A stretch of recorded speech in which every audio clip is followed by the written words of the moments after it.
Dia bercita-cita untuk membuat negara daripada 6 buah negara sekarang.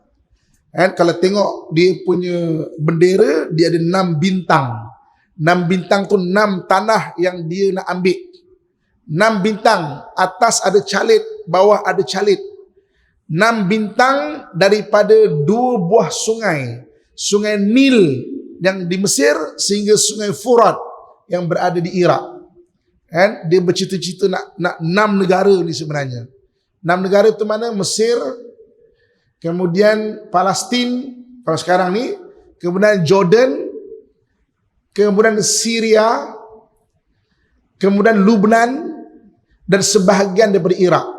Sallallahu ala Muhammad, sallallahu ala Muhammad, sallallahu ala Muhammad, sallallahu ala Okay, bismillahirrahmanirrahim. Assalamualaikum warahmatullahi wabarakatuh. Alhamdulillah wassalatu wassalamu ala Rasulillah wa ala alihi washabihi wa man tabi'ahu wa man nasara wa wala. Pertama syukur kepada Allah Subhanahu wa taala dengan limpahan kurnia dan rahmatnya pada malam yang berbahagia ni kita berada dalam program dan kita akan insya-Allah hadiahkan sejuta selawat kepada rakan sahabat-sahabat dan saudara-saudara kita yang berada di Palestin. Okey, jadi mudah-mudahan dengan keberkatan selawat, kalaulah kita beza dengan sana lebih kurang 5 jam, dan sekarang ni jadi dalam pukul 4 lebih macam tu mereka, ataupun 3 lebih. Jadi mudah-mudahan kalau malam ni berlaku serangan kepada mereka, Allah bagi bantuan lah mudah-mudahan dan untuk hari seterusnya. Kenapa kita pilih selawat? Sebab selawat antara satu-satunya amalan yang Allah perintahkan kita buat, sebab malaikat pun buat dan Allah juga sendiri berselawat. Allah sebut dalam Quran, A'udzubillahi minasyaitonirrajim, innallaha wa malaikatahu yusalluna 'alan nabi ya ayyuhalladzina amanu sallu 'alaihi wa sallimu taslima. Sesungguhnya Allah dan para malaikat itu berselawat kepada Nabi, wahai orang-orang beriman, maka selawatlah kamu kepada Nabi dan ucapkanlah keselamatan. Okay, jadi selawat yang akan kita baca yang paling ringkas iaitu Allahumma salli ala sayyidina Muhammad. Jadi saya tengok, saya rasa kita lebih 500 orang kan, tapi tak tahu sampai 1000 orang tak agak kan. Jadi kita buat lebih kurang dalam 1500 selawat lah seorang 1500 solat seorang, jadi pasti 1 juta selawat, dan lebih tu, kalau lebih tu lagi baguslah insya-Allah. So 1000 ni kurang lebih dalam 10 minit. Dia tak lama 1000 selawat Allahumma salli alaihi Muhammad lebih kurang dalam 10 minit. So 1500 ni maknanya dalam 15 minit lah. So insya-Allah kalau tak ada paral, kita niatkan dalam pukul 9 suku habis insya-Allah. So suku habis insya-Allah. Dan bila kita faham maksudnya 1000 tu dalam 10 minit je. Jadi untuk hari-hari berikut buatlah sendiri sebab 10 minit je. Jadi taklah selawat tu membebankan kita sebenarnya. Malahan dia benda ringan di lidah tapi berat pada timbangan dan juga pada kelebihan dia. Okey. A'udzubillahi minasyaitonirrajim. Bismillahirrahmanirrahim. إلى هدة النبي محمد المصطفى رسول الله صلى الله عليه وسلم وعلى حضرة جميع الأنبياء والمرسلين عليهم الصلاة والسلام وعلى حضرة جميع الأولياء والصالحين ولجميع المؤمنين والمؤمنات المسلمين والمسلمات الأحياء منهم والأموات وعلى حضرة والدينا. الفاتحة. أعوذ بالله من الشيطان الرجيم. بسم الله الرحمن الرحيم. الحمد لله رب العالمين الرحمن الرحيم مالك يوم الدين إياك نعبد وإياك نستعين اهدنا الصراط المستقيم صراط الذين أنعمت عليهم غير المغضوب عليهم ولا الضالين آمين. إن الله وملائكته يصلون على النبي يا أيها الذين آمنوا صلوا عليه وسلموا تسليما. InsyaAllah kita boleh buat masing-masing dan sama-sama insyaAllah. اللهم صل على سيدنا محمد اللهم صل على سيدنا محمد اللهم صل على سيدنا محمد اللهم صل على سيدنا محمد اللهم صل على سيدنا محمد صلى الله على محمد صلى الله على محمد صلى الله على محمد صلى الله على محمد صلى الله على محمد صلى الله على محمد صلى الله على محمد صلى الله على محمد صلى الله على محمد صلى الله على محمد صلى الله على محمد صلى الله على محمد صلى الله على محمد صلى الله على محمد صلى الله على محمد وعلى آله وصحبه وبارك وسلم. الفاتحة. أعوذ بالله من الشيطان الرجيم. بسم الله الرحمن الرحيم. الحمد لله رب العالمين الرحمن الرحيم مالك يوم الدين إياك نعبد وإياك نستعين اهدنا الصراط المستقيم صراط الذين أنعمت عليهم غير المغضوب عليهم ولا الضالين آمين. بسم الله الرحمن الرحيم. الحمد لله رب العالمين والصلاة والسلام على أشرف الأنبياء والمرسلين وعلى آله وصحبه أجمعين. الحمد لله رب العالمين حمدا يوافي نعمه ويكافئ مزيده. يا ربنا لك الحمد كما ينبغي لجلال وجهك وعظيم سلطانك. اللهم لا تدعنا في مقامنا هذا ذنبا إلا غفرته ولا هما إلا فرجته ولا دينا إلا قضيته ولا مريضا إلا شفيته ولا دعاء إلا استجبته ولا مسافرا إلا سلمته ولا حاجة من هوائج الدنيا والآخرة إلا قضيتها ويسرتها يا رب العالمين. اللهم انصر إخواننا المسلمين والمجاهدين في فلسطين.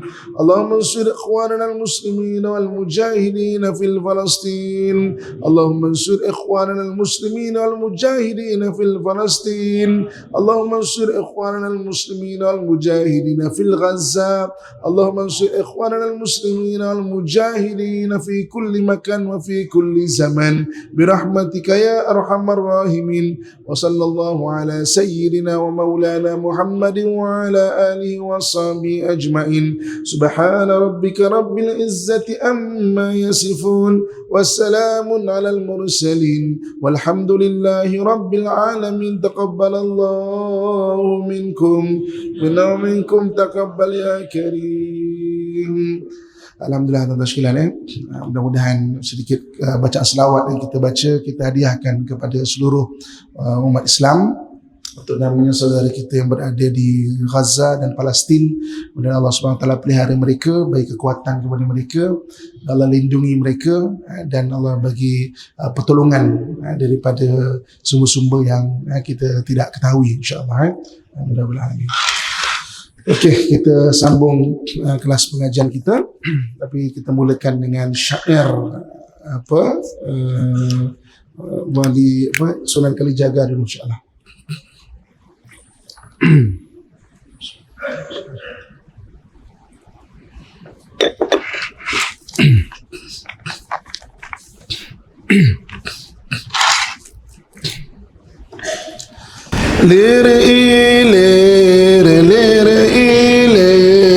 Tandure usumi lir ta ijo royo tak senggu temantin anyar tak senggu temantin anyar bocah angon penek no blimbing kuwi lunyu penek no kanggon baso dodo tiro kanggon baso dodo tiro kumitir beda ing pinggir dodo menajlu matama kanggon sebo menggosore kanggon sebo menggosore mumpung padang rembulane mumpung jembar kalangan yuk surah iyo gemar takbir gemar risalah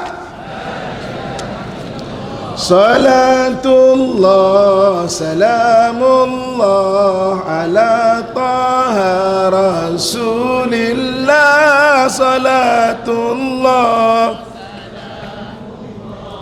ala yasin habibillah ala yasin habibillah tawassalna bismillah wa bil hadi rasulillah wa kulli mujahidin lillah bi alil badri ya Allah bi alil badri ya Allah ilahi sallimil ummah minal afati wan nikmah wa min hammin wa min ghummah bi alil badri ya Allah bi alil badri ya Allah ilahi najina wa kashif jami'a adhiyati wasrif makaidal ida wal tuf bi ahlil badri ya Allah bi ahlil badri ya Allah bangkitlah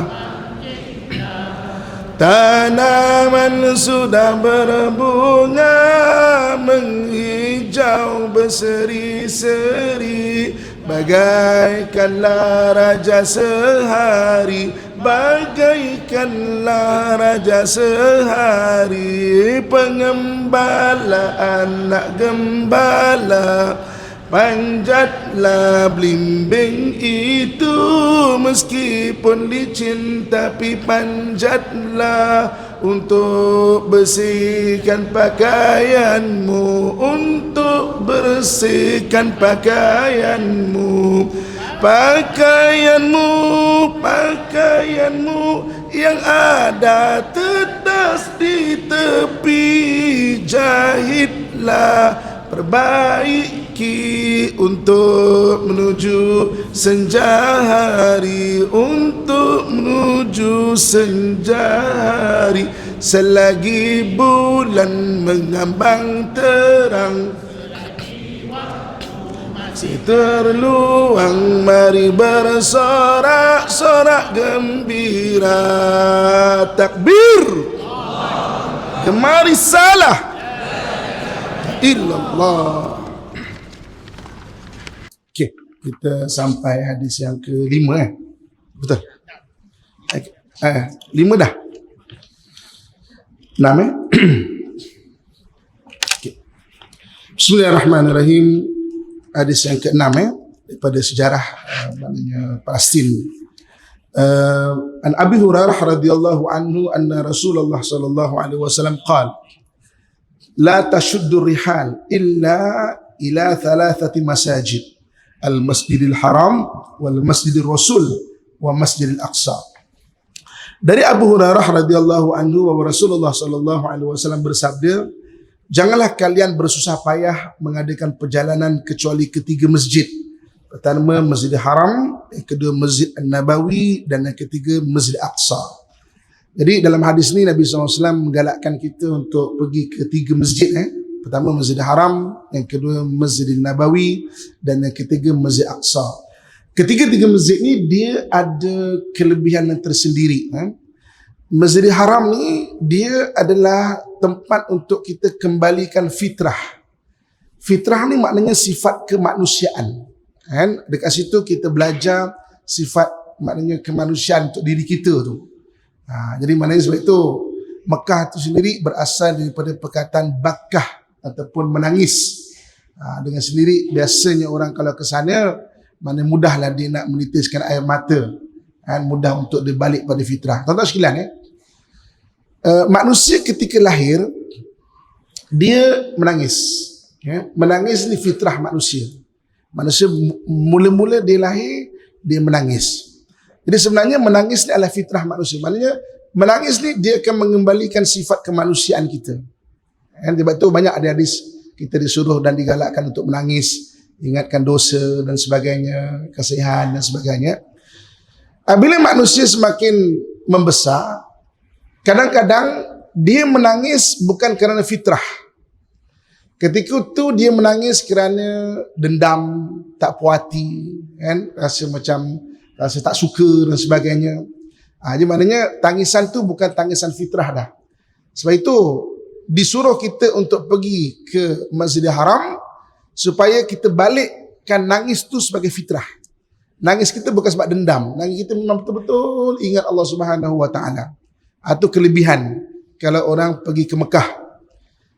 Masjid Nabawi pula adalah untuk refresh iman.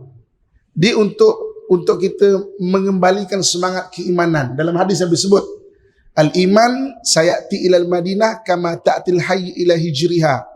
Iman akan pulang ke Madinah seperti mana ular pulang ke sarang. So dengan sendiri kalau kita pergi ke Madinah, kita teringat pada Nabi, kan, kita akan rasa nak taat, kan? Jadi taat, jadi nak maknanya berselawat, nak jadi beribadah dan sebagainya. Okey. Masjid Aqsa ni tempat refresh untuk semangat jihad. Jihad bukan membunuh tapi membangun peradaban ummah. Itu jihad. Jadi sebab itu dari jihad ekonomi, jihad. Sebab itu kita ingat Masjid Aqsa, dia akan related dengan jihad. Dengan kita membangunkan sesuatu untuk ummah. Dan benda jihad ni daripada dulu sampai zaman kita, sampai akhir zaman nanti pun akan berlaku semangat-semangat jihad di sana. Sampai besok peperangan antara Dajjal dan orang beriman juga berakhir di sana. Jadi siapa pernah pergi Masjid Aqsa tu, dia memang tanah tu, tanah barakah tu jadikan orang berani. Saya pernah tanya Imam Masjid Aqsa, saya kata, Imam, apa rahsia keberanian orang Palestin? Tak takut pun, berani pun. Kata Imam Masjid Aqsa, kata apa? Bukan pada orang Palestin, tapi pada tanah Al-Aqsa tu, tanah Baitul Maqdis tu. Satu hari tuan-tuan sekalian, saya bawa rombongan untuk pergi ke sana. Waktu tu tengah macam inilah, tengah nak perang macam ini. Makcik-makcik waktu tu, kan, semua, Ustaz, kita batalkan yang trip kita ni. Takutlah, tak berani lah. Jadi saya kata, waktu tu, tapi tak sebesar ni waktu tu. Saya kata, kita semua hotel pun dah bayar, kan? Jadi semua dah diselesaikan. Kalau siapa nak ikut, bolehlah. Siapa tak nak pun tak apa. Akhirnya semua maknanya bersetuju untuk pergilah, tak apa. Selamat insya-Allah. Pergi tuan-tuan sekalian. Waktu tengah macam inilah Gaza tengah kena serang, melimpah sampai ke Jerusalem, sampai ke Aqsa. Sampai dekat Aqsa tuan-tuan sekalian, makcik-makcik yang nak batalkan trip tu, saya tengok, dia berada di barisan hadapan. Yahudi marah Yahudi. Boleh jadi berani. Rupanya tanah Al-Aqsa tu memang akan jadikan orang jadi berani. Dia ada keberkatan tanah tu. Di tanah syahid, kan.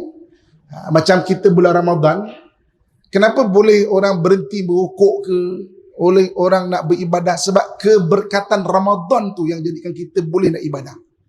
Macam tu juga orang pergi Mekah. Kenapa orang pergi Mekah boleh nak sembahyang ke? Keberkatan tanah Mekah tu.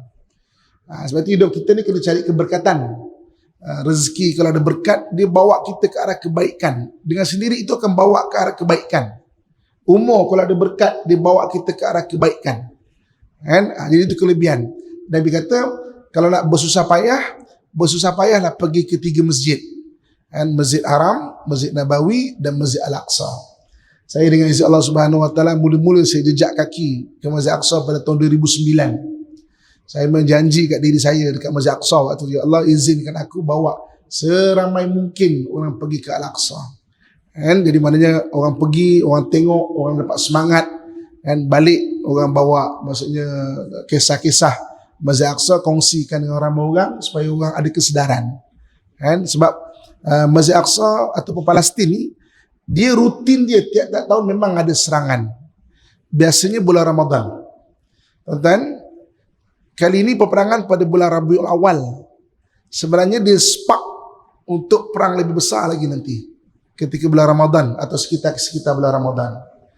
So jadi semangat kita jangan sekadar sekarang ni. Betul, saya nak bincang masjid ni, kita bincang sejarah Palestin dan Masjid Aqsa, biar kita dasar kita ilmu, kita faham, baru semangat tak luntur kan. Kita faham benda tu. Sebab dia spark lebih besar lagi. Kalau kita tengok dulu orang-orang yang tak sokong Palestin, Mak Saleh pun sekarang dah start sokong Palestin. Kan? Dia dah spark lebih besar lagi. Dia memang tempat bumi untuk maknanya orang ingat sana, orang akan teringat mengenai jihad, mengenai semangat dan sebagainya. Okey. Hadis seterusnya, hadis yang ke-7. Okey. An Abi Hurairah radhiyallahu anhu qala Rasulullah sallallahu alaihi wasallam, lailatu usriya bi ra'aitu Musa wa idha huwa rajulun ka'annahu min rijalin syu'ah wa ra'aitu shanu'ah wa ra'aitu Isa fa idha huwa rajul rab'ah ahmar ka'annama kharaja min Dimash wa innahu ashbahu waladi Ibrahim bih thumma utitu bi ina'ain fi ahadihima laban wa fil akhar khamr faqala ishrab ayyuhuma syi'ta fa akhadhtu laban fa sharibtuhu faqila akhadhta al-fitrah ama innaka law akhadhta al-khamr qawat ummatak. Dari Abu Hurairah radhiyallahu anhu, Rasulullah sallallahu alaihi wasallam bersabda, pada malam aku diperjalankan, yaitu dalam peristiwa Isra dan Mi'raj, aku melihat Nabi Musa alaihissalam, dan ia adalah seorang yang kurus, berambut rapi, seakan ia adalah dari Shunuah. Kemudian aku melihat Nabi Isa alaihissalam, dan dia adalah orang yang tegap, berkulit kemerah-merahan, seakan ia baru keluar dari mandi bersuci, dan dengan ciri-ciri itu ia tampak seperti putra Ibrahim alaihissalam. Kemudian didatangkan kepadaku dua bejana, yang satu-satunya berisi susu dan satu lagi berisi arak. Kan? Arak waktu itu belum diharamkan lagi. Jibril alaihissalam berkata, minumlah engkau mahu di antara keduanya. Maka aku mengambil susu dan meminumnya. Maka dikatakan kepadaku, engkau mengambil yang sesuai dengan fitrah. Jikalau engkau mengambil arak, maka hancurlah umatmu dengan arak itu. Kan? Jadi tuan-tuan sekalian, okey, saya nak cerita mengenai Bani Israel. So kita dah cerita mengenai sekadar Baitul Maqdis, kita dah faham tanah wakaf dan sebagainya. Sekarang ni kita nak cerita mengenal Bani Israel dulu. Okey. Bani Israel ni bangsa. Dia bangsa. Bani Israel yang dilaknat dipanggil Yahudi. Yahudi adalah Bani Israel yang engkar kepada Allah Subhanahu wa taala. Bani Israel adalah bangsa. Bani Israel dalamnya ada orang beriman, dalamnya ada para anbiya alaihi wassalatu wassalam. Orang Yahudi nak kita kenal dia sebagai Israel, dan dia bagi nama negara itu sebagai Israel. Dia bercita-cita untuk membuat negara daripada 6 buah negara sekarang. Kalau tengok dia punya bendera, dia ada 6 bintang. 6 bintang tu 6 tanah yang dia nak ambil. 6 bintang, atas ada calit, bawah ada calit. 6 bintang daripada 2 buah sungai. Sungai Nil yang di Mesir sehingga Sungai Furat yang berada di Iraq. Dia bercita-cita nak 6 negara ni sebenarnya.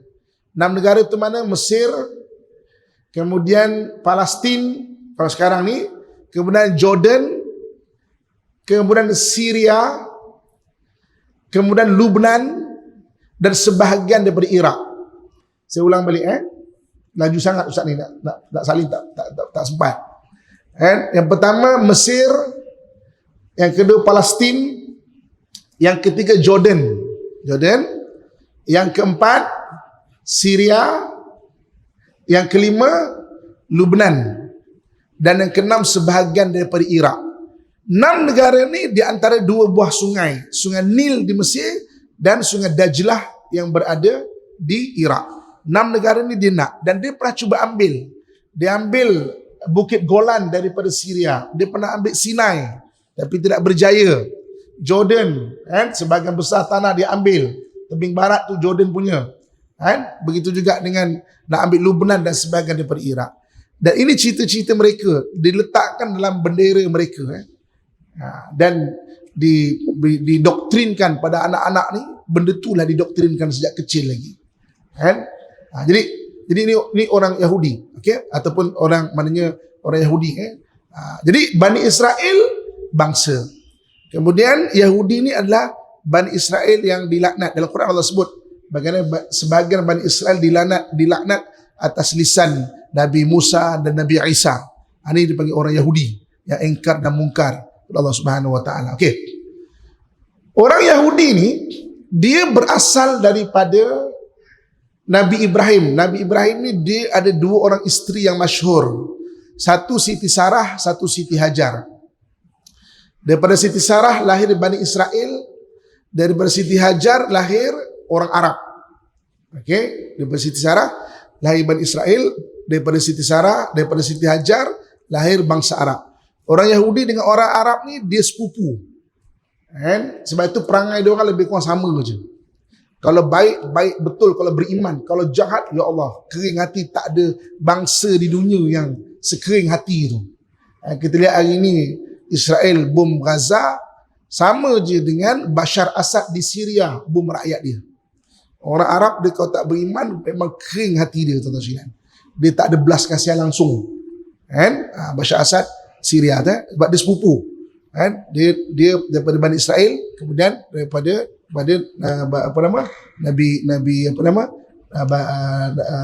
Siti Hajar dari bangsa Arab. Di antara kedua-dua ini, Arab dengan Bani Israel paling banyak diutus para nabi. Orang Arab hanya 4 orang nabi sahaja.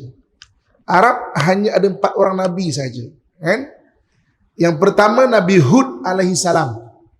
Nabi Hud makamnya berada di Hadramaut di Yaman. Nabi Hud alaihi salam. Yang kedua Nabi Shu'aib alaihi salam. Nabi Shu'aib makamnya berada di Jordan. Nabi Shu'aib ni bapa mertuanya Nabi Musa. Nabi Musa Bani Israel. Nabi Shu'aib tu orang Arab, bapa mertua Nabi Musa. Yang ketiganya Nabi Saleh alaihi salam. Nabi Saleh alaihi salam makamnya berada di Mesir. Dan yang keempat Nabi kita Muhammad sallallahu alaihi wasallam makamnya berada di Madinah. Kan? Jadi daripada bangsa Arab 4 orang nabi ni. Nabi Ibrahim waktu tu belum lagi jadi bangsa Arab ke, atau bahasa dia belum lagi. Dah ke bawah tu baru jadi. Bani Israel banyak nabi. Banyak nabi diutus daripada Bani Israel. Kan? Ini Bani Israel. Kemudian Bani Israel ni tuan-tuan sekalian, okey, kita ambil sejarah Bani Israel dulu sebab dia ada cerita Nabi Musa dengan Nabi Isa ni. Bani Israel ni daripada Nabi Ishak. Nabi Ishak kan, maknanya Siti Sarah Nabi Ishak. Nabi Ishak ada anak namanya Nabi Yakub. Nabi Yakub inilah nama lain dia adalah Israel. Jadi Bani Israel adalah anak-anak Nabi Yakub. Nabi Yakub ni nama lain dia adalah Elias Israel. Jadi kalau Bani Israel mana Bani anak-anak Yakub. Jadi antara anak Nabi Yakub ataupun anak Israel ni, anak Yakub ni, dia ada 12 orang anak. Itu yang jadi 12 kabilah besar Bani Israel. 12 orang. Salah satunya Nabi Yusuf alaihissalam. Pendekkan cerita, Nabi Yusuf dikhianati adik-beradik dia, kemudian dibuang ke telaga, pedagang ambil bawa ke Mesir. Membesar dia di Mesir. Pendekkan cerita, dia jadi menteri di Mesir. Kemudian pendekkan cerita, dia bawa semua adik-beradik dia, termasuk bapa dia, pindah ke Mesir. Ingat tak tadi, ada 6 negara yang dia nak. Sebab Bani Israel pernah berada di Mesir. Baik dia dengan orang Kibti. Orang Kibti itu orang Mesir. Orang Mesir, orang Kibti, bangsa Kibti. Berbaik dia pada bangsa Kibti. Ketua-ketua Bani Israel ni melafazkan lafaz penghambaan. Dia kata okeylah, sebab orang Kibti ni baik dengan kita jadi hamba lah khidmat untuk orang Kibti. Dan lafaz tu diterima. Sebab itu apabila dah ke bawah, orang Kibti jadikan sungguh-sungguh hamba. Dulu macam lafaz hamba tapi macam kawan-kawan je lah. Bantu. Kan? Jadikan hamba betul-betul sampai zaman Firaun. Jadi hamba betul-betul. Itu yang ketika dilahirkan Nabi Musa AS, kenapa Nabi Musa tak boleh bawa lari je turun Bani Israel? Sebab dia ada lafaz penghambaan tu. Itu yang dia kena selesaikan dua benda. Satu, dia kena ajak Firaun beriman. Yang keduanya, dia kena minta bebas. Lafaz penghambaan tu bebas daripada Firaun. Pendekkan cerita, kan? Nabi Musa ni dia membesar dekat istana tau. Jadi orang anggap dia memang putera mahkota. Jadi dia dengan Firaun ni memang baik. Kan? Firaun waktu yang ambil dia tu Firaun bapak. Kemudian bapak dia meninggal, yang Firaun membesar adik-beradik dia ni. Adik-beradik dia ni yang mengaku Tuhan. Kan? Jadi yang mengaku Tuhan tu adalah Firaun yang anak, Ramses II. Jadi bila dia lari dekat Madian, pendekkan cerita, dia lari di Madian, dengar bapak meninggal lah. Adik dah jadi raja. Itu dia nak balik nak jumpa adik dia. Tiba-tiba di Bukit Tursina turun ayat idhab ila Fir'aun innahu tagha. Kau pergi ke Fir'aun, mana adik ni dia dah melampau, dah sampai mengaku Tuhan. Tu yang dia datang, kan? Baik je, dek, apa cerita dek? Mengaku Tuhan tak dek? Kan? Apa cerita dek? Alah biarlah mengaku Tuhan. Tak boleh dek, tak boleh, nanti Allah akan datangkan azab. Itu yang berlaku beberapa tanda tu. Kan? Air jadi darah, katak tiba-tiba banyak. Bila katak banyak kan Firaun jumpa Musa. Panggil Musa, bang, apa cerita ni bang? Tolonglah doa pada Tuhan kau ni kan. Dan Musa berdoa, kau jangan aku Tuhan tau. Janji. Bukan janji. Kan? Elok, baik je. Aku Tuhan lagi. Itu datang banyak. Kan? Maknanya ujian. Sampai last sekali. Jadi maknanya Tuhan turun ke azab. Maknanya sampai mati anaknya Ramses II tu. Tu yang dia marah sangat. Apa punya Tuhan ni kan? Sampai anak aku, kan, putera mahkota tu mati. Dia kata dulu ayah kita bunuh anak bawah 2 tahun Bani Israel. Kan, sekarang ni maknanya itulah sebab kau tak beriman. Itu dia kata, kalau macam gini, kalau nak keluar daripada Mesir, keluarlah, nak berambus sangat kan. Bahasa nak senang faham. Berambuslah. Aku bebaskan kamu semua. Itu baru Nabi Musa boleh bawa keluar Bani Israel. Kan? Kalau tidak, kenapa tak daripada awalnya? Bagilah kita cabut malam-malam. Kenapa tak macam tu? Jadi keluar kemudian headingnya mana? Headingnya Baitul Maqdis. Pendekkan cerita, dia sesat 40 tahun dekat Sinai. Orang Bani Israel buat hal sesat 40 tahun. Jadi apabila dah dapat petunjuk untuk pergi ke Baitul Maqdis, sampai dekat Jericho. Dia tahu Baitul Maqdis ni tidak mengalu-alukan mereka. Jadi nak masuk kena perang. Itu yang Bani Israel kata kat Musa, izhab anta wa rabbuka faqatila innaha huna qaidun. Kau pergi sorang-sorang boleh tak? Nanti kau dah menang, baru panggil kami. Itu Nabi Musa kata, apalah benda orang. Kau punya hal kita sesat 40 tahun, tiba-tiba dah dekat Baitul Maqdis tak nak pergi pula. Dah lah, tak nak pergi dah lah. Itu Musa meninggalkan kaum dia. Mana kaum dia pergi sorang dia, dan Nabi Musa tak sampai Baitul Maqdis. Dia meninggal. Jadi dalam peristiwa Isra Mi'raj, ahli kitab tak seorang pun tahu di mana makam Nabi Musa. Tapi Nabi kata, aku diperlihatkan, aku tahu makam Nabi Musa mana. Ditanya oleh ahli kitab, kat mana? Di Kuthaibil Ahmar, di Pergunungan Merah.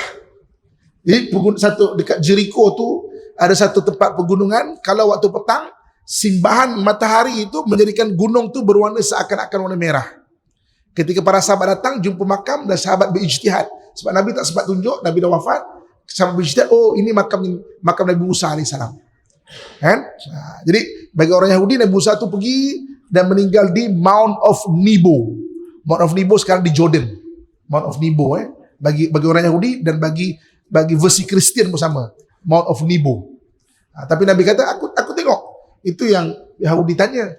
Kalau kau tengok Musa, macam mana rupa dia? Itu yang Nabi cerita. Rupa Musa macam ni. Kan? Kemudian sampai ke Baitul Maqdis, maknanya Maknanya dia dah meninggal Nabi Musa. Kaum kata, tak dengar berita ni Musa macam mana ni? Lama duduk dekat Jericho ni. Maka anak murid Nabi Musa bernama Nabi Yusha bin Nun ataupun Nabi Joshua atau Nabi Yusha bin Nun, dia pimpin Bani Israel untuk maknanya pergi ke Baitul Maqdis dan perang dan diterima sebagai penduduk dekat sana. Itu baru dia duduk balik bersama orang Palestin atau orang Arab memang yang dah ada asal kat situ. Sebab itu kalau dia kata tu tanah dia, tidak. Itu kita kena tahu. Dia lepas tu datang Nabi Musa ke situ balik. Okey. Kemudian Nabi Daud alaihissalam. Nabi Daud 1000 tahun sebelum Masihi. 1000 tahun sebelum Masihi. Nabi Daud ni, tuan-tuan sekalian, dia raja pertama Bani Israel. Sebelum tu orang Palestin ataupun orang tempatan. Jadi dia menjadi raja pertama Bani Israel. Nabi Daud alaihissalam. Jadi Nabi Daud dia tolong raja orang Palestin, penduduk tempatan. Nama orang itu Talut. Waktu tu satu orang raja nak serang Baitul Maqdis, maka Talut mimpin untuk lawan. Nama orang tu Jalut. Lepas tu pernah dengar tak kalau versi bahasa Inggeris, David and Goliath. David and Goliath tu mana Nabi Daud dan juga Jalut tu. Nabi Daud yang dapat bunuh Jalut, akhirnya dia dapat jadi raja. Itu bermula dia. Kemudian Nabi Daud ada anak Nabi Sulaiman. Nabi Sulaiman kemudian yang bangunkan Baitul Maqdis betul-betul. Nabi Sulaiman. Okey. Boleh setakat ni? Ke laju sangat ke pening ke? Banyak lagi hadis ni. Boleh Okey. Lepas zaman Nabi Sulaiman alaihissalam 586 sebelum Masihi. 586 sebelum Masihi yang saya cerita pada kelas pertama minggu lepas, datang satu orang raja daripada Iraq, daripada Babylon, serang Baitul Maqdis, kemudian hancurkan masjid Baitul Maqdis, Masjid Al-Aqsa. Bagi orang Yahudi punya versi, dia punya sinagog lah, dia punya first temple pada dia lah. Pada kita masjid dihapuskan, Nabucodonosor. Tulis dia macam saya sebut minggu lepas, tulis dia, janji bunyi je, Nabucodonosor. Nabucodonosor. Okey. Kemudian yang membebaskan orang beriman dan Bani Israel ni adalah Cyrus the Great. Cyrus the Great daripada Parsi. Cyrus the Great daripada Parsi. Cyrus the Great daripada Parsi. Dan sebagian ulama sirah kata Cyrus the Great adalah Zulqarnain yang disebut dalam Al-Quran. Wallahu alam, itu antara ijtihad ulama sirah. Sebab raja yang memerintah timur dan barat ni dua orang. Satu Cyrus the Great, satu Alexander the Great. Tapi kalau tengok sejarah, Alexander the Great dia tidak beriman. Dia menyembah dewa. Yang beriman adalah Cyrus the Great. Jadi sebab itu para ulama sirah kata Cyrus the Great itulah Zulqarnain yang disebut dalam Quran. Maknanya yang mengurung dua makhluk aneh bernama Gog and Magog ataupun Ya'juj dan Ma'juj. Ya'juj Ma'juj itu akhir zaman itu akan keluar. Akan merosakkan maknanya dunia ni lah. Okey. Tuan-tuan muslim-muslimat sekalian Okey. Jadi Cyrus the Great serang Babylon, selamatkan orang beriman, bagi peluang balik ke Jerusalem. Sebahagian Bani Israel tak balik ke Jerusalem, berterima kasih sangat kepada Cyrus the Great, duduk di Parsi. Sebahagiannya duduk di Parsi. Okey. Jadi yang duduk di Parsi ini dipanggil Yahudi Tayalisah. Tulis dulu. Nanti saya nak cerita dia punya sikun dia. Yahudi Tayalisah. Yahudi Tayalisah ni, Tailis ni adalah Yahudi yang berbudaya seperti orang Parsi. Ketika orang Parsi itu bercampur-campur agama jadi agama Majusi, Yahudi Tayalisah ni bercampur-campur dia punya agama ni dengan penyembah apinya. Yahudi yang berada di Parsi Parsi. Okey. Sebagian tadi balik ke Jerusalem kan? Okey. Dan Yahudi Tayalisah ni berada di berada di Parsi ya. Okey. Belum masa sampai satu Masihi ini zaman Nabi Isa alaihissalam.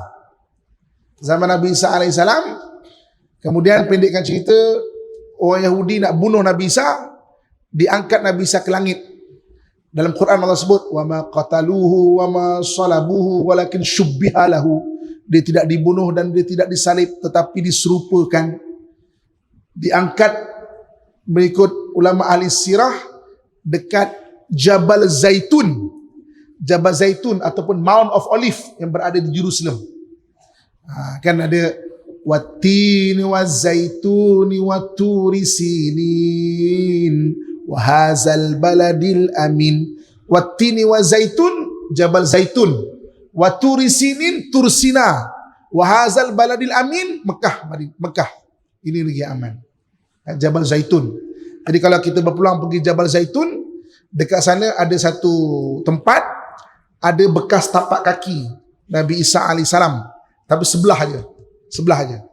Para nabi ni, kalau setengah-setengah keadaan, ketika dapat wahyu, batu dia mencair. Batu kita jumpa tapak kaki Nabi Ibrahim dekat depan Kaabah. Dipanggil makam Ibrahim. Ketika Nabi Ibrahim dibangun ke Kaabah tu, batu tu mencair. Ada tapak kaki Nabi Ibrahim. Ada tapak kaki Nabi kita Muhammad sallallahu alaihi wasallam. Kan? Ada tapak kaki Nabi Isa alaihissalam dekat Jabal Zaitun. Tapi satu je lah. Jadi seolah-olah dia diangkat oleh malaikat. Ada satu je tapak kaki dia itu. Dekat Jabal Zaitun. Kalau berpeluang pergi, boleh pergi sana. Okey? Jadi diangkat Nabi Isa alaihissalam ikut setengah ahli sirah 27 Masihi. Okey. Jadi Yahudi masih lagi berada di Jerusalem. Dan ada dua kan? Jerusalem satu, Tayalisah satu. Betul? Ingat Tayalisah berada di Parsi. Okey. 70 Masihi orang Rom hancurkan kota Jerusalem dan juga Masjid Al-Aqsa kali kedua. Kalau bagi orang Yahudi, second temple dia lah. Temple yang kedua dia dihancurkan pada tahun 70 Masihi. Pada tahun itulah satu kotak tu nama dia Ark of Covenant, ataupun dalam bahasa Arab dipanggil tabut dalam surah Al-Baqarah. Dalam tu ada ma baqiya min ahli Musa wa Harun, ada barang-barang mujizat Nabi Musa dan Nabi Harun. Ada setengah pendapat Nabi Sulaiman kumpulkan buku-buku sihir letak dalam tu. Kan? Dan Yahudi memang cari kotak tu, tabut tu dicari. Lepas tu dia gali seluruh Palestin, dia gali. Dia belum dapat gali bawah Masjid Aqsa je lagi. Itu pun dia cuba gali pelan-pelan. Kan? Sekali orang Islam dapat tahu, bergaduh besar. Stop sekejap. Gali lagi. Kan? Dia memang menggali. Memang dia cari mana benda tu. Okey. Jadi 70 Masihi orang serang Jerusalem, maka orang Rom dah halau seluruh orang-orang Yahudi. Tak ada dah orang Yahudi ni dekat Jerusalem. Tak ada. Jadi dari bersepah-sepah. Kan? Jadi ada Yahudi Tayalisah, dan ada Yahudi yang bersepah-sepah. Sampai zaman Islam, orang-orang Yahudi ni ada ikut kerajaan Islam. Ada yang duduk dekat Andalusia. Di Andalusia tu dipanggil Yahudi Sephardic. Tulis nama dia. Nanti boleh tambahkan knowledge review kita. Google cari buku sebagainya. Sephardic ni yang duduk dekat Spain, dekat Spanyol ataupun dekat Andalusia. Ada yang duduk dekat negara-negara Europe, dipanggil Yahudi Ashkenazi. Jadi bunyilah, tulis Ashkenazi. Jadi bunyi Ashkenazi. Ada yang duduk di negara-negara Arab, dipanggil Mizrahi. Jadi sekarang ni ada 4 Yahudi. Ada Sephardic, ada Ashkenazi, ada Mizrahi, dan ada Tayalisah. Tayalisah tu tak ada. Tayalisah ada. Okey. Kemudian 3 grup ni pun sama juga, yang daripada Ashkenazi dihalau. Rusia halau ke mana-mana entah duduk, kan? Spardik dihalau ketika tombangnya Andalusia. Orang Islam pun kena halau, orang Yahudi pun kena halau. Spardik ni dia jenis orang beragama sikit. Kalau orang Yahudi dia pakai kopiah juga kan, tapi kecil. Dia bagi kipah, istilah dia kipah. Kita kopiah, dia kipah.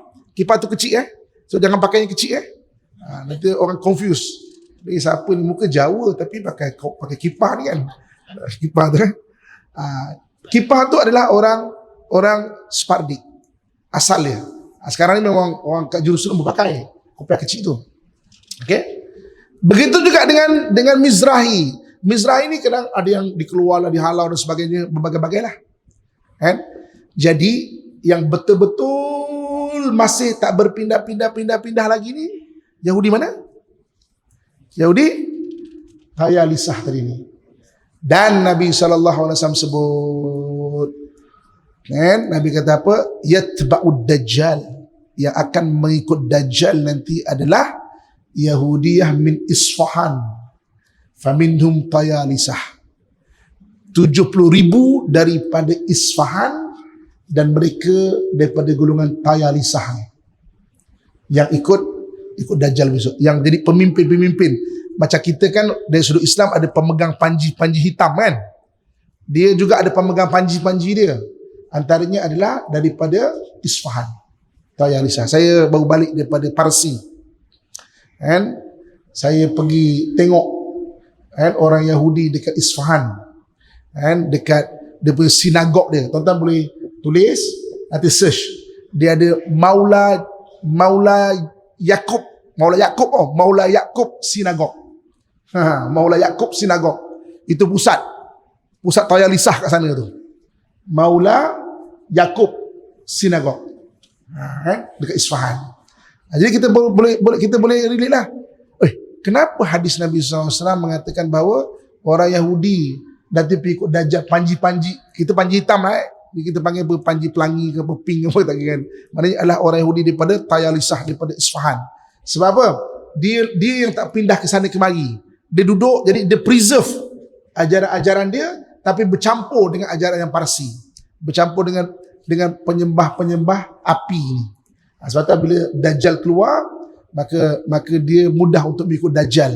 Sebab Dajjal tu memang mengajak orang ke arah penyembah syaitan. Begitu. Okey. Boleh So saya cerita, kita kenal maknanya Bani Israel dulu. Jadi Bani Israel bangsa yang dilaknat oleh Allah dipanggil Yahudi. Yahudi itu istilah dalam Quran pun Allah sebut. Wa qalatil yahud laisatin nasara ala syai'. Orang Yahudi kata orang Nasrani tak betul. Orang Nasrani kata orang Yahudi tak betul. Dua-dua cakap benar, tapi dua-dua masuk neraka. Kan dia cakap benar. Orang Yahudi kata orang Nasrani tak betul, kan dia cakap benar. Orang Nasrani kata orang Yahudi tak betul, kan dia cakap benar, tapi dua-dua masuk neraka. Sebab dua-dua tu tak betul. Kan? Itu yang apa dalam Quran Allah sebut ayat tu orang Yahudi kata wa qalatil yahud laisatin nasara ala syai'. Okey. Hadis seterusnya. Okey. Hadis ke-8 An Anas bin Malik radhiyallahu anhu anna Rasulullah sallallahu alaihi wasallam qala ra'aitu bil buraq wa huwa dabbatu abyad tawilun fawqa al-himar duna al-baghal yadahu hafirah inda muntaha tarfih farakibtu hatta ataitu Baitul Maqdis farabatuhu bil halqati allati yarbitu biha al-anbiya thumma dakhaltu al-masjid wa sallaitu fi rak'atain thumma kharajtu faja'ani Jibril bi ina'in min khamar wa ina'in min laban fakhtartu al-laban faqala Jibril ikhtarta al-fitrah thumma urija bina ila as-sama'. Dari Anas bin Malik radhiyallahu anhu bahawa Rasulullah SAW bersabda, didatangkan kepada Burak, iaitu tunggangan berwarna putih yang tingginya melebihi keldai namun lebih pendek daripada bagal. Keldai tahu keldai? Bagal ni dia keldai campur kuda. Kan? Dia tinggi daripada keldai. Jadi keldai dia tinggi sikit lah. Nama dia bagal. Orang Melayu kita maki orang dia panggil perkataan tu kan. Tapi pun tak kenal bagal tu apa. Bagal tu dia keldai kacukkan, dia tinggi sikit. Okay? Jadi Burak tu fauqal himar dunal bagal. Dia tinggi sikit daripada keledai, rendah sikit daripada bagal. Kemudian satu langkah sama dengan sejauh jarak mata memandang, maknanya Burak punya perjalanan. Kemudian baginda bersabda, maka aku mengendarainya sehingga tiba di Baitul Maqdis. Maka aku menambatnya seperti para anbiya menambatkannya. Kemudian aku masuk ke dalam masjid dan solat 2 rakaat. Kemudian aku keluar. Maka datang kepadaku Jibril dan membawa kepadaku bejana berisi arak. Arak belum diharamkan waktu itu lagi, dan bejana berisi susu. Tapi aku memilih susu. Jibril berkata, engkau memilih yang sesuai dengan fitrah, kesucian jiwa. Kemudian ia menaikkan kami ke langit. Okey, tuan-tuan sekalian. So ini maknanya, ini kisah macam mana Nabi SAW berada di Baitul Maqdis, dan Nabi cerita mengenai Baitul Maqdis. Nanti kita akan detailkan mengenai Baitul Maqdis di hadis yang belakang. So maksudnya bagaimana Baitul Maqdis tu dia perjalanan Isra Mi'raj bermula daripada situ. Kemudian Nabi naik dekat tengah-tengah. Nabi tambat Burak ni, kalau ikut sebagian ulama sirah, dia panggil ada bahagian barat. Dinding bahagian barat tu tempat Yahudi antuk kepala tu. Dekat situ Nabi mendapat Burak. Kemudian Nabi naik ke tengah tu bahagian Dome of Rock tu. Daripada situ, kalau ikut ulama sirah, Nabi berisra dan Mi'raj. Tengah-tengah betul-betul. Jadi orang Yahudi nak kita faham Baitul Maqdis hanya masjid kecil warna kelabu tu je.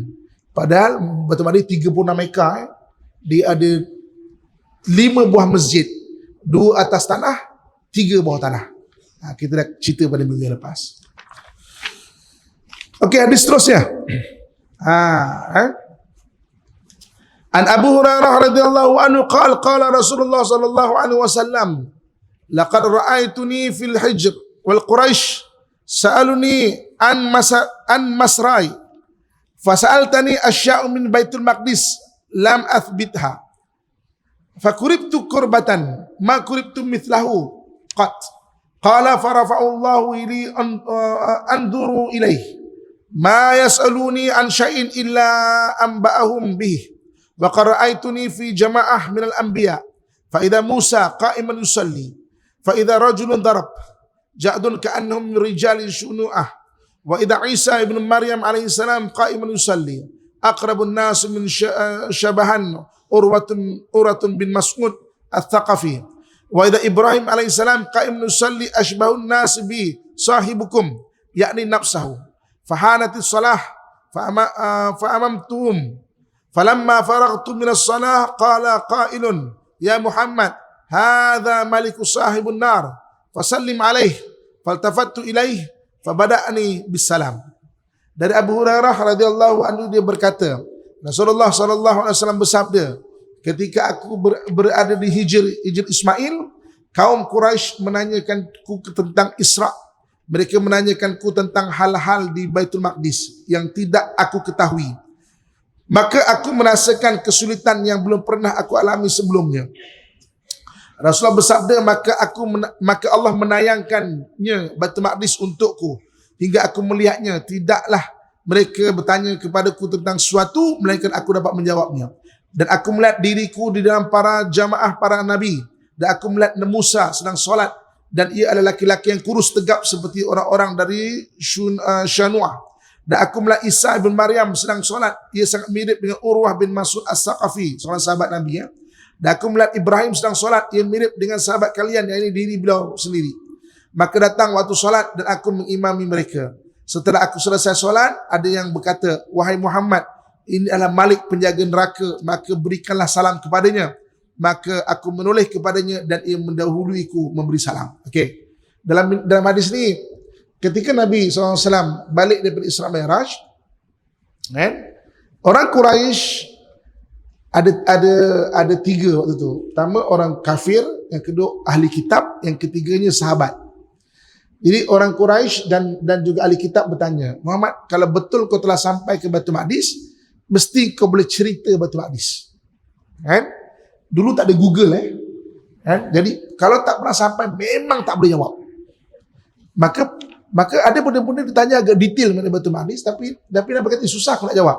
Sebab Nabi sampai malam sampai, Tapi Allah tunjukkan tempat ini, termasuk para nabi-nabi terdahulu, termasuk detail cerita mengenai macam mana rupa Nabi Musa, macam mana rupa Nabi Isa AS, macam mana rupa Nabi-Nabi Bani Israel. Ahli kitab kenal rupa Nabi-Nabi mereka.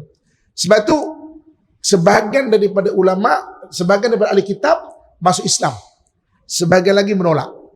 Mana kalau Muhammad tak sampai, mustahil dia boleh cerita sedetail ini. Ahli kitab tu. Okey. Kita nak cerita lagi mengenai Bani Israel, sebab dia ada Nabi cerita mengenai Nabi-Nabi Bani Israel. Kita nak kenal mengenai Bani Israel. Tuan-tuan sekalian. Okey. Kita cerita Yahudi lah apa. Dia kenal kita. Kita pun kena kenal dia. Okey. Tuan-tuan sekalian, orang Israel ni ataupun orang Yahudi ni, ada beberapa perkara yang kita kalau kita nak dealing dengan dia ataupun sekarang ni kita nak tahu mengenai dia, kita kena kenal dia. Yang pertama, oleh kerana nabi-nabi banyak diutus pada Bani Israel. Jadi nabi-nabi ni dia kan cerita benda-benda gaib. Jadi nature percaya benda gaib ada pada Bani Israel. Bani Israel ni dia suka cerita benda gaib. Dia lebih khurafat daripada mana-mana bangsa di dunia. Kita rasa orang Melayu kita khurafat kan? Bani Israel lagi khurafat. Badan dia penuh tangkal. Tuan-tuan kalau pergi ke sana, kita tak boleh kenal muka orang Arab dengan muka orang Israel. Dia lebih kurang sama je. Dia orang boleh kenal lah. Kita tak boleh kenal. Tapi kalau kita nak kenal kedai orang Israel ke orang Islam ke, kita tengok kedai orang Israel confirm ada tangkal. Besar ni lah. Dipanggil Mekzuzah. Besar ni. Confirm ada tangkal. Jadi dia khurafat. Dia percaya kepada tangkal-tangkal. Dia percaya kepada benda-benda cita-cita gaib dia suka. Saya kalau pergi sana, kalau pakai cincin kan, saya suka menyakat dia. Saya kata, cincin aku ni kan, malam-malam nanti dia datang mimpi tau. Kau tahu tak? Datang mimpi. Dia suka cerita macam tu. Jual lah kat aku. Mana boleh. Dia suka. Seprofesional mana? Seprofesional mana? Dia kalau kena batu, bagi dia suih setahun hidupnya. Sebab tu budak baling batu, dia tembak budak tu. Sebab kena batu tu suih. Kalau tuan-tuan tengok dekat Wailing Wall tu, dia yang tak tahu kepala tu, ada askar yang pakai senapang lengkap, sedang antuk-antuk nangis tu. Itu bukan menyesal. Itu baru lepas baling kena baling batu. Betul. Itu confirm kena baling. Jadi macam mana dia percaya benda-benda macam tu. Sebab tu kita pelik. Bani Israel kita pelik. Kenapa dia tak percaya Nabi Muhammad, tapi dia percaya hadis Nabi Muhammad? Dia percaya. Kan Nabi sebut besok akhir zaman berlaku peperangan antara orang beriman dengan orang Yahudi, dan semua batu-batu dan pokok-pokok mengeluarkan bahasa dan gelombang yang boleh difahami. Ya ibadah Rahman, wahai hamba Allah. Nih belakang ada Yahudi, tangkap dia. Kecuali satu pokok bernama pokok gharqad. Dan dia tanam pokok gharqad tu. Tanam. Rumah dia kat mana pokok gharqad tu, dia tak tinggi. Tapi dia rimbun. Dia rendah je tapi dia rimbun. Kalau menyuruh memang tak perasan. Dia rimbun pokok tu. So jangan tanam pokok gharqad dekat rumah kita. Nanti Yahudi menyuruh rumah kita. Rimbun macam tu. Itu dia percaya. Kita pelik. Kau tak percaya Nabi Muhammad, Nabi terakhir, tapi kau percaya perkhabaran gaib Nabi Muhammad. Sebab nature benda gaib tu dia percaya kat dia tu. Saya pernah tanya dia, Errol Sharon kan Perdana Menteri dia, kan koma 5 tahun. Saya tanya dia, come on, kau punya perubatan tu tinggi apa? Kau dah tahu dia brain death lah, mati dah tu. Biological mati dah. Apa kau simpan lagi? Dia kata tak. Errol Sharon ni kena sihir orang Islam. Kita sedang cuba ubat. Kan? Lepas 5 tahun, dia isytiharkan meninggal. Saya tanya dia, macam? Tak boleh ubat ke? Tak boleh lah. Sihir orang Islam kuat lah. Kita tak boleh lawan. Dia suka cerita-cerita macam tu. Itu memang dia, Bani Israel. Sebab tu dia takut. Tuan-tuan sekalian, dia dah tawan, dia dah bom Gaza, dia dah tawan banyak Baitul Maqdis. Kenapa dia tak rampas Masjid Aqsa? Masjid Aqsa tetap orang Islam boleh sembahyang. Kenapa dia tak rampas dia? Dia tak berani sebab dia percaya pada maknanya sial, pada berampas tu nasib dia malang, cilaka dan sebagainya. Dia tak berani benda tu. Itu Bani Israel. Itu memang dia dia memang percaya, suka benda-benda macam tu. Yang keduanya, Bani Israel ni dalam darah dia, dalam gen dia ada gen penakut. Kita cerita ni bukan kita bias tak suka dia tau. Macam mentang-mentang kau tak suka kau tuduh dia macam-macam. Tak. Tuan-tuan kalau baca laporan-laporan psikologi, memang dalam gen orang Yahudi ada darah penakut. Sebab dia memang sejarah dia kena hambat daripada banyak negara, kena bunuh, dia kena jadi hamba, lari dan sebagainya. Jadi gen penakut memang ada kat diri dia. Kan? Saya boleh bawa tuan-tuan sekalian kajian psikologi mengenai bangsa Yahudi. Dia tak berani bertentang mata dengan kita. Dia pakai senapang apa, kita bentang mata, tengok dia tak berani, dia lari-lari mata dia. Dia ada gen penakut. Kan? Dan dalam peperangan waktu zaman Nabi pun, ketika peperangan Uhud, kan 1,000 orang nak bersama perang, tiba-tiba 300 orang tarik diri, orang Yahudi, takut nak berperang. Tak berani. Kemudian Nabi kepung Khandak 2 minggu kan. Bukan Khandak, Bani Qainuqa, kepung 2 minggu, akhirnya dia menyerah. Dia tak berlawan pun, dia takut. Dia nampak je macam tu, tapi dia penakut banyak. Kan? Dan dalam Quran pun Allah sebut benda tu, itsaqaltum fil ard.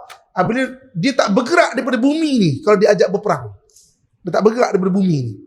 Kan? Itsaqaltum fil ard. Dia memang darah penakut.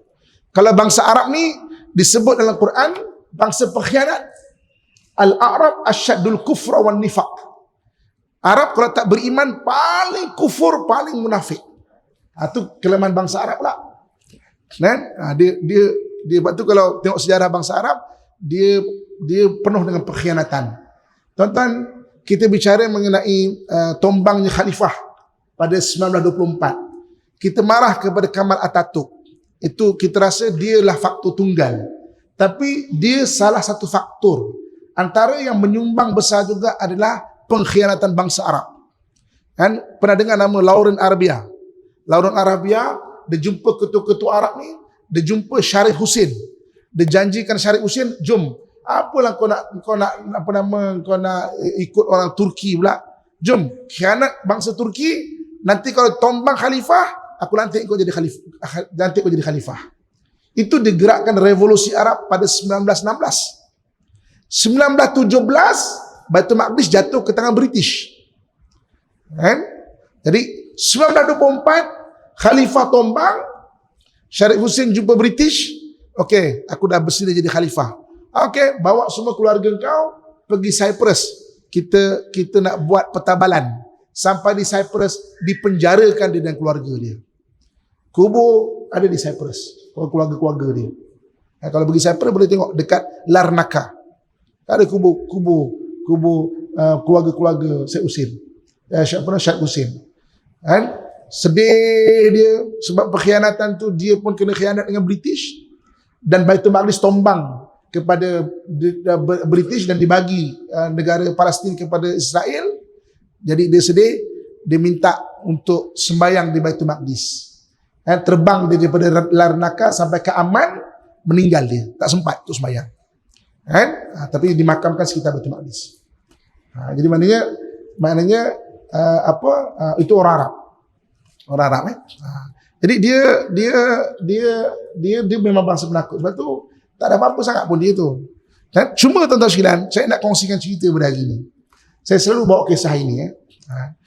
Yang dah pernah dengar saya tak kira, saya nak cerita lagi. Ada dengar lagi. Okay? Cuma dia satu hari saya bawa maknanya rombongan pergi ke Baitul Maqdis. Sebahagian dia budak-budak muda, sebahagiannya orang yang tidak muda. Bukan orang tua sensitif. Orang tidak muda. Orang muda dan orang tidak muda. Jadi geng muda ni semangat ni. Kita nak jadi orang Melayu pertama diving dekat Palestin. Boleh tak atur? Kita boleh, insya-Allah boleh. Boleh. Okey. Kemudian yang tidak muda, maknanya lawat makam-makam. Yang muda tu saya lead sendiri untuk pergi ke diving. Saya pergi diving. Saya sampai di Eilat. Di Eilat ni 200 km daripada Jerusalem. Sampai di Eilat, dia minta minta lesen. Minta lesen diving, kita membagi lesen. Minta buku log, kita diving ada buku log. Tapi biasa orang travel tak bawa buku log, bawa buku kan? Tak bawa. Oh, kalau tak bawa, kami anggap engkau dah lama tak diving, lebih 6 bulan tak diving. Jadi kerana lebih 6 bulan, dia kena refresh course. Kena buat refresh. 1 jam atas darat, 1 jam dalam air. Bersama saya, ada masalah-masalah yang kena juga. Dia ajar satu. Tuan-tuan sekalian, tak skip satu tajuk pun. Masalah itu sampai kata, come on lah, kau tengok kita pegang tank ni, kau tahu kita biasa ke tak? No. Tak skip satu. Dalam air pun sama, tak skip tajuk, tuan-tuan sekalian. Satu. Kita diving di Mesir. And di Dahab ni dia ada satu blue hole. Blue hole ni kalau ikut kajian, antara pandangannya adalah taik bintang jatuh, boom, membentuk satu lubang 3 kali padang bola sepak, beratus meter bawah tu. Jadi kita melangkah, terus 100 meter bawah tu. Diving di blue hole. Aku nak diving ni. Kau diver ke? Betul diver. Ada lesen? Ada. Tengok lesen? Sorry lah, tak bawa lah. Betul ke diver ni? Betul. Okey. Kau ambil peralatan sana, ambil tank kat sana, jangan lupa bayar sini. Kau terjun di situ lah. Check pun tak, tuan-tuan sekalian. Sebab itu blue hole, nama lain dia adalah diver cemetery, perkuburan para diver. Blue hole, nama lain dia diver cemetery.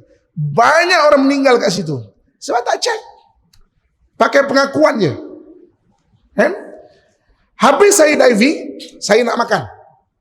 Jadi walaupun ada fatwa sebahagian negara Arab, sembelihan orang Yahudi boleh makan, tapi saya tak tergamak nak makan. Sebab orang Yahudi ni ahli kitab, kalau sembelih dia sebut nama Allah, Shamshim, dia itu bismillah dia lah, Shamshim dia baca. Jadi maknanya dia baca, dan halal bagi Yahudi ni namanya kosher. Tuan-tuan kalau pergi naik kapal terbang, tak ada makanan halal, boleh minta kosher. Itu halal, istilah halal bagi Yahudi. Kalau pergi US ke mana, tak jumpa kedai halal. Kalau nak makan daging, boleh beli kedai kosher sebab ada fatwa dia. Tapi saya tak tergamak. Jadi saya pun cari kedai makan seafood. Saya ingat lagi nama kedai itu Ginger Asian Seafood. Ginger Asian Seafood. Jadi saya pun buka menu. Tengok menu, ada Tom Yum Big Prawn. Tom Yum. Mental saya block terus tau. Yahudi ni Tom Yum, bola mengipik betul kat pasti Tom Yum. Sebab apa? Saya biasa kat negara Arab, Asian restaurant kita pun masuk. Minta kari rasa kari, minta masak lada rasa kari, minta pedas rasa kari, minta tom yum rasa kari, semua rasa kari. Saya biasa mengharap macam tu. Dia pun merepek si Yahudi, tom yum pula dia kan. Tapi tak ada apa-apa nak makan, saya pun tak tom yum. Tak lama lepas tu datang tom yum. Saya tengok, rupa tom yum ni. Cium, bau tom yum ni. Rasa, sebiji tom yum kat negara kita. Saya siap panggil chef dia. Sini jap. Mana kau belajar masak tom yum ni? Dia kata aku belajar kat Thailand. Barang mentah ni semua daripada Thailand. Tuan-tuan, kalau dia kata tom yum sungguh. Jadi Yahudi bangsa biasa. Cuma dia kalau dia buat kerja sungguh-sungguh. Itu dia. Dan itulah attitude yang Nabi ajar pada seluruh dada orang Islam. Nak buat kerja jangan main-main. Allah menyukai seorang membuat pekerjaan ayutqinah wa in qalla. Sungguh-sungguh walaupun kecil. Itu kan dia ajar. Jangan tangguh kerja. Kan dalam hadis Nabi sebut jangan tangguh kerja. Wala taqulanna li syai'in inni fa'ilun zalika ghadan. Jangan kamu kata benda yang kamu boleh buat pada hari ini aku akan buat pada hari esok. Jangan buat kerja cincai-cincai. Buat kerja sungguh-sungguh. Rumah kita Allah dah amanahkan sebagai rumah. Jaga betul-betul. Ini balik nanti tengok store rumah. Macam-macam benda ada. Tika koyak dah 3 tahun ada. Kipas patah dekat situ. Kita servis kereta dah 5 tong kereta minyak hitam tu ada baki suku. Ada lagi. Satu kalah sampah buang kemas. Dapur kita buka laci dapur. Plastik dah 3 tahun, 4 tahun dekat situ. Kan? Bawa katil, hadiah kahwin 20 tahun lepas. Cawan tu pun dah outdated dah. Kan? Brand tu orang tak pakai dah. Ada dah, bukalah pakai. Kan? Jadi dia buat kerja sungguh-sungguh. Itu yang memang kita kena ada. Dan itu memang sepatutnya orang Islam. Dan itulah orang Islam dulu. Buat kerja tak main-main. Kan? Tuan-tuan sekalian, orang Yahudi ni dia biasa. Cuma itu memang dia. Kan? Dia memang ada darah penakut. Okay? Orang Melayu, tuan-tuan sekalian, tuan-tuan tahu tak apa kelebihan bangsa Melayu? Tuan-tuan tahu tak, tuan-tuan sekalian? Orang Melayu ni dia berani mati. Benda ni bukan kita mentang-mentang kita orang Melayu tau. Kita mentang orang Melayu, kau pandai lah kan klaim dia berlebih orang Melayu. Tuan-tuan baca sejarah, orang Melayu terkenal dalam gen dia ada darah amok. Amok tu bukan mengamuk yang kita marah kat laki kita bani pinggan itu mengamuk bani pinggan bagi cawan tu mengamuk. Amok ni maknanya apabila dah sampai satu stage dia berani mati. Amok ada kat bangsa Melayu je. Amok ni. Tuan-tuan tengok apa nama kamus, perkataan amok hanya bangsa Melayu. Ingat tak kes rempang kes apa nama ketika apa nama Pulau Lingga tu kan, General TNI kan dia bagi ucapan, dia kata bangsa Melayu ni dia ada satu benda bernama amok. Kalau amok Melayu tu kalau dia orang dah sampai satu stage, tak ada siapa yang boleh lunturkan lagi benda amok tu. Maknanya berani mati. Dalam gen kita ada tau. Ini bukan kita claim. Memang ada benda tu. Sebab tu kita ni tuan-tuan sekalian, kita kena tahu kita punya darah ni apa. Kita punya gen ni apa. Dan buat kerja betul-betul. Benda main-main buat betul-betul pun jadi hebat. Benda main badminton kan main-main. Buat betul-betul pun jadi hebat. Oh, ada pertandingan ni, orang respect. Oh, apa lagi? Naik basikal. Kalau time letua de Langkawi tu, kejap-kejap jumpa kat Kajang, kejap-kejap jumpa kat Kelang, kejap-kejap jumpa kat Shalam, orang naik basikal tu. Sungguh-sungguh, benda tu main-main, dibuat sungguh-sungguh pun nampak hebat. Kenapa benda betul-betul kita buat main-main? Benda betul-betul, buat betul-betul. Ada masjid, makmurkan betul-betul. Ajak orang ke masjid betul-betul. Baru benda betul-betul jadi hebat. Ini benda betul-betul buat main-main. Benda main-main buat betul-betul. Jadi dalam darah kita dia beza. Darah kita ini bukan kita claim sebab kita orang Melayu. Tuan-tuan bacalah sejarah, bacalah maknanya perbahasan ada psikologi bangsa-bangsa. Bangsa dalam dunia ni dia ada beberapa bangsa besar. Bangsa Bani Israel, bangsa Arab, bangsa Aryan. Bangsa Aryan ni ada yang ke timur, ada ke barat. Kalau ke barat dia jadi bangsa Jerman. Yang timur jadi bangsa Parsi, itu bangsa Aryan. Bangsa Slavik ni bangsa negeri Tantan tu. Uzbekistan, Tajikistan dan juga Rusia. Dan ada bangsa Rom bangsa Eropah, US tu bangsa Rom. Kita ada bangsa Melayu, ada bangsa Cina, ada bangsa India. Itu bangsa-bangsa besar dunia. Kita kena tahulah kelebihan kita. Dan orang Mak Saleh ni dia memang tulis buku untuk lemahkan semangat kita. Orang Melayu ni tak berani lah, tak boleh berniaga lah, pemalas lah, dan biar kita percaya. Padahal benda tu tak betul pun. Jadi maknanya dalam darah kita ni dia ada satu yang tersimpan. Maknanya yang istimewa. Nanti kita bahaskan dalam kelas-kelas yang lain insya-Allah. Bismillah warahmatullahi. Okey. Itu mengenai Yahudi. Pertama dia bangsa pengecut dan dia paling khurafat. Okey, kita tengok hadis yang ke 10. 10. Okey. An Ummul Mukminin Aisyah radhiyallahu anha qala lamma usriya bin Nabi sallallahu alaihi wasallam ila Masjid Aqsa asbaha yatahaddatsu an-nas bizalika fartada an-nas mimman kanu amanu bihi wa sadaquhu wa sa'u bidzalika ila Abi Bakr faqalu hal laka ila sahib yaz'amu annahu usriya fihi lail ila al-Baitul Maqdis qala aw qala dhalik qalu na'am qala la in kana qala dhalika laqad sadaqa qalu aw تصدقه أنه ذهب الليل إلى البيت المقدس وجاء قبل أن يصبح قال نعم إني لأصدقه فيما هو أبعد من ذلك usaddiqu bi khairi sama'i fi ghudwatin aw rawhatin.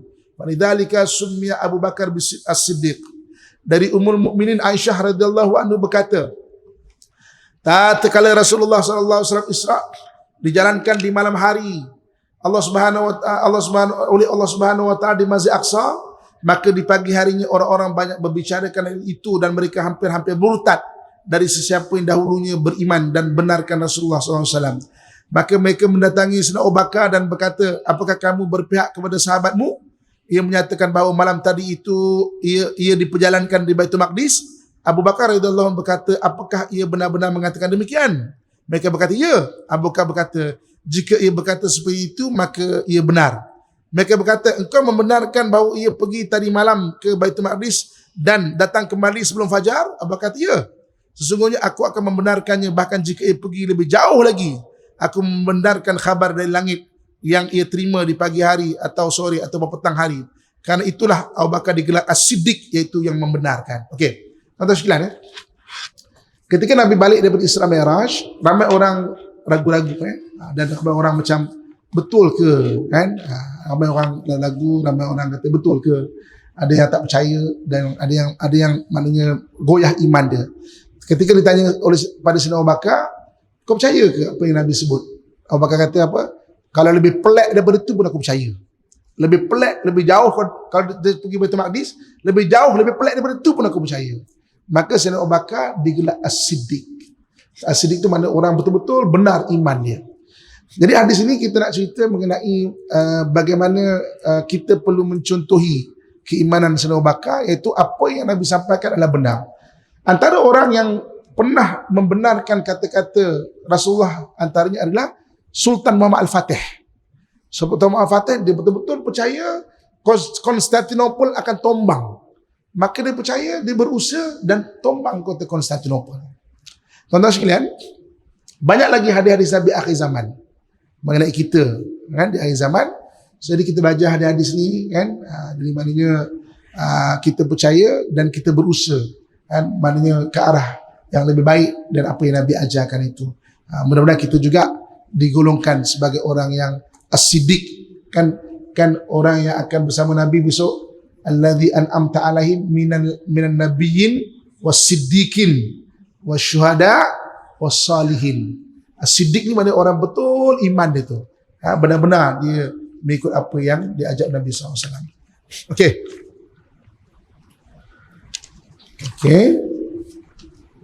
Kita habiskanlah lagi dua. Dari Jabir bin Abdullah radhiyallahu anhu berkata, sesungguhnya Rasulullah SAW bersabda, ketika kaum Quraisy mendustakanku. An Jabir bin Abdullah radhiyallahu anhu, inna Rasulullah sallallahu alaihi wasallam qala, lamma kadzdzabani Quraisy qumtu fil hajar fajilla Allahu li Baitul Maqdis wa taqiftu akhbiruhum an ayati wa ana anzuru ilaihi.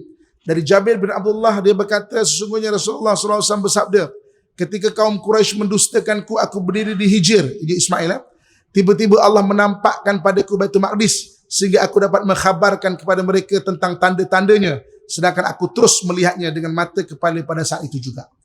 Nabi SAW ketika ditanya Baitul Maqdis, kan, Allah bukakan, oh ni tempat ni, tempat ni, tempat ni, tempat ni. Okey.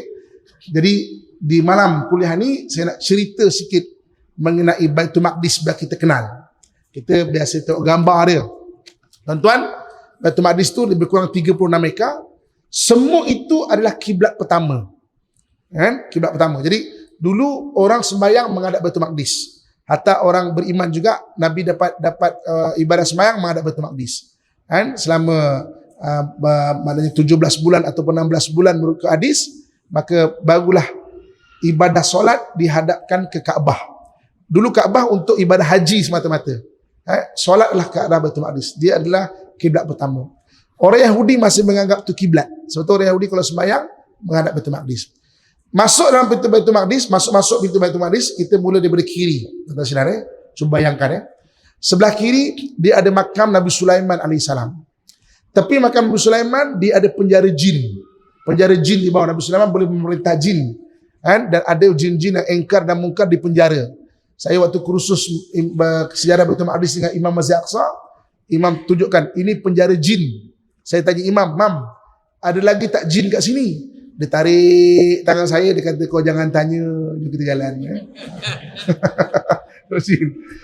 Jadi penjara jin. Atas penjara jin tu, dia rumahnya Imam Ghazali. Ketika Imam Ghazali tulis kitab Ihya Ulumuddin.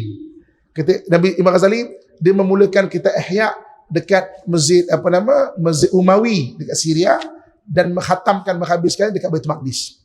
Okey, sebelah kiri ya. Okey, tuan-tuan sekalian. Kemudian berjalan ke depan ke depan dia ada pada masjid utama tu, dekat masjid utama, Masjid Kibli dipanggil Masjid Kibli tu maknanya Masjid Kibli tu masjid pertama. Kemudian dekat bawah Masjid Kibli tu bawah dia dipanggil Masjid Qadim. Masjid Qadim tu masjid bawah tanah yang saya sebut. Dia ada perpustakaan Hittiniyah, perpustakaan Hittin. Dekat situ ada lebih 500,000, setengah juta manuskrip dan kitab-kitab lama kat situ. Kalau kita datang dan imam percaya, imam bagi kat kita je. Nah, bawa balik, selamatkan. Dan saya pernah sebut, Yahudi pernah bakar Masjid Aqsa, bukan masjid itu. Dia nak bakar perpustakaan bawah tu. Dia nak hanguskan perpustakaan bawah tu. Banyak macam-macam sejarah yang ada kat situ. Ada manuskrip yang tak ada kopi dia. Hanya satu-satunya kopi kat situ.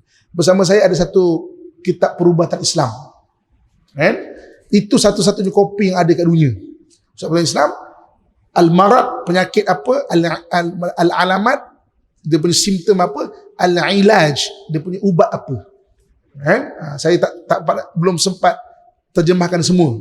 Siapa-siapa para ustaz kat sini nak sambung terjemahkan untuk manfaat kita, ada kitab tu dengan saya. Tebal ni, tuan-tuan sekalian. Tebal ni saya cuba terjemahkan tak habis-habis sampai sekarang.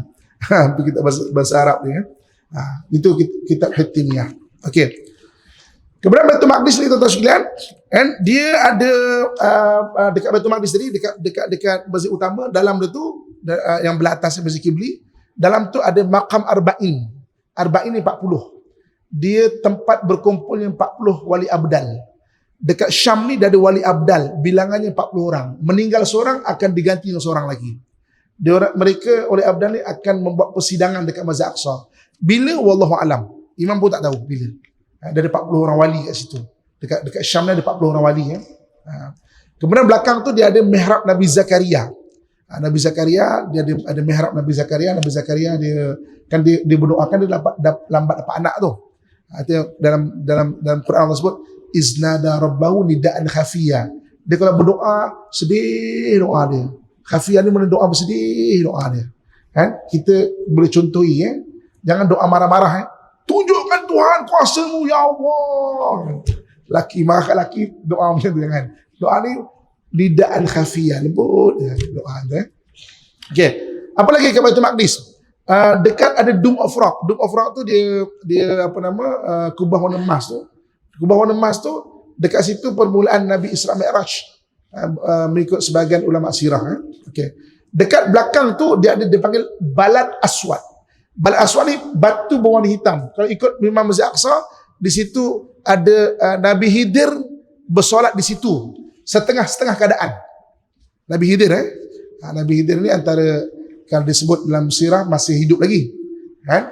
Jadi setiap kali pergi saya tunggu, saya usah je masa tu, tapi tak pernah jumpa. Dekat situ Balad Aswad dia panggil. Okey. Kemudian ada apa lagi? Kemudian dia ada dia panggil Kubah Anbiya. Kubah Anbiya tempat Nabi sembahyang bersama para anbiya. Kemudian ada Kubah Silsilah. Kubah Silsilah tu tempat Nabi Daud alaihissalam dia menghukum. Kerana Nabi Daud kan raja dan juga hakim. Dia menghukum. Okey, ni salah ni. Apa lagi? Di sebelah, kalau kita ke depan ni, di sebelah kanan dia ada tempat Nabi menambak burak. Jadi kerajaan Utsmaniyah letakkan satu gelung bulat sebagai simbol Nabi menambak burak kat situ. Kemudian di sebelah kiri dia ada bilik Siti Maryam. Siti Maryam ni dia khidmat bersihkan Baitul Maqdis. Jadi dia petang-petang dia akan rehat kat situ. Maka kalau rehat kat situ tu Nabi Zakaria akan bawa makanan. Tapi sampai-sampai ada makanan Nabi Zakaria. Itu sekitar mengenai Baitul Maqdis. Jadi Nabi SAW menceritakan agak detail kepada ahli kitab, sampai apa kata ahli kitab, kalau Muhammad tak sampai, mustahil dia boleh cerita benda tu. Sebab dulu tak ada Google, tak ada YouTube. Sekarang ni tak sampai pun kita boleh cerita dengan detail. Sebab dah ada YouTube, boleh tengok gambar sebagainya. Dulu mustahil boleh cerita kalau tak sampai. Okey, hadis yang terakhir. Ada 13 hadis. Kalau gitu tak boleh terakhir lah ya. 13. Kita sambung untuk kelas akan datang. Jadi mana hari ini kita belajar pasal orang Yahudi. Kelas akan datang kita akan detailkan sikit mengenai bumi Gaza. Bumi Gaza. Kemudian kita akan bincang mengenai ada hadis akhir zaman mengenai Baitul Maqdis insya-Allah. Okey, minggu depan kelas kita tangguh dulu. Okey, atau nanti kita gandakan pada minggu yang seterusnya, sebab esok dengan izin Allah minta doa saya akan pergi ke Iraq. Esok saya akan pergi Iraq, ada misi dan juga lawatan untuk ke sana.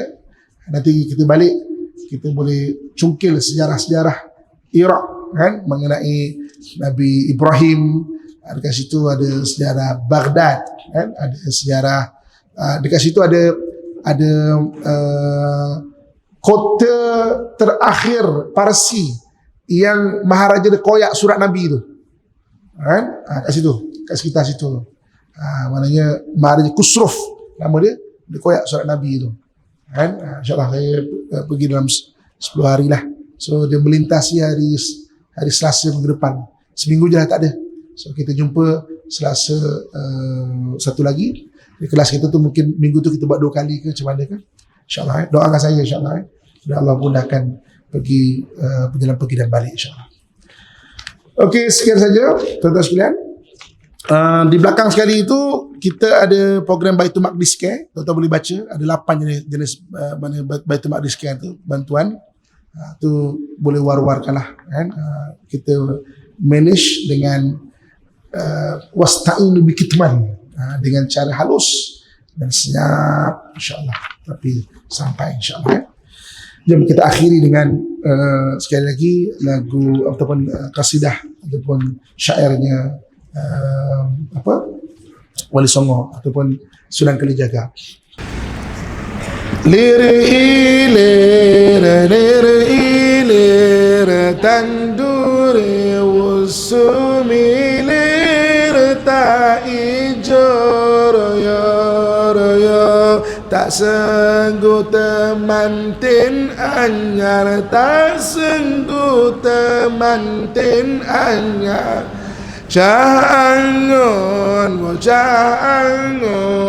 penek na blimbing kuwi lunyu penek no kanggon baso dodo tiro, kanggon baso dodo tiro, dodo tiro kumitir bedaing pinggir dada menajlu matama kanggon seba menggasare, kanggon seba menggasare rumpung padang rembulane rumpung jembar kalangane yuk surayo gema takbir gema risalah salatullah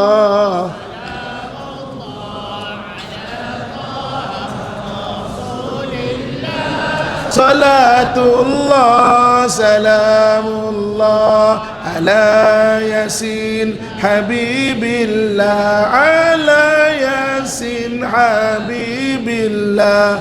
Tawassalna bismillah wa bil hadi rasulillah wa kulli mujahidin lillah bi alil badri ya Allah, bi alil badri ya Allah. Ilahi salimil ummah minal afati wan nikmah wa min hammi wa min ghumma bi ahlil badri ya Allah, bi ahlil badri. Ilahi najina wa واكشف جميع أزيات واسرف مكائد الإله والتوب بآل البدر يا الله بأهل البدر يا الله bangkitlah tanaman sudah berbunga menghijau berseri-seri bagaikanlah raja sehari bagaikanlah raja sehari pengembala anak gembala panjatlah blimbing itu meskipun licin tapi panjatlah untuk bersihkan pakaianmu untuk bersihkan pakaianmu pakaianmu yang ada tetas di tepi jahitlah perbaiki untuk menuju senja hari untuk menuju senja hari selagi bulan mengambang terang mari bersorak-sorak gembira gema takbir gema risalah A'udzubillahi minasyaitonirrajim. Bismillahirrahmanirrahim. Alhamdulillahirabbil alamin wassalatu wassalamu ala asyrafil anbiya'i wal mursalin wa ala alihi washabbihi ajmain.